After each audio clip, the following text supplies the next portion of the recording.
Hala, nakakagulat naman kayo guys. Oh my God, kahapon lang ako nag-post ng 20k. Ngayon, nasa 25k na tayo. Maraming salamat po sa 5,000 na nadagdag ngayong araw na to. Maraming salamat.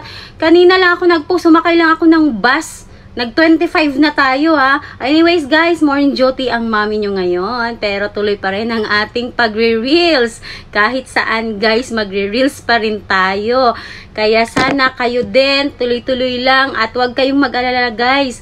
Mamomonetize din kayo. Basta ba, consistent kayo mag-upload. Mag-upload palagi ng video, wag nyo pong intindihin yung followers na yan kasi pag may maganda po kayong ina-upload na mga video, kusa po yung darating katulad po sa akin. Hindi ko talaga ina-expect tong mga blessings na to guys. Parang kahapon lang nasa 7k ako, ngayon 25k na ako, 'di ba? Talagang nilalako, nire-recommend ni Meta ang ating mga account. Basta ba wala tayong violation, ingatan natin ang ating mga account. Wag po natin gawin yung mga bawal para hindi po magalit ang ating boss at nang makasahod tayo, 'di ba? Please share this video and follow mo ko for more tutorials. Bye-bye!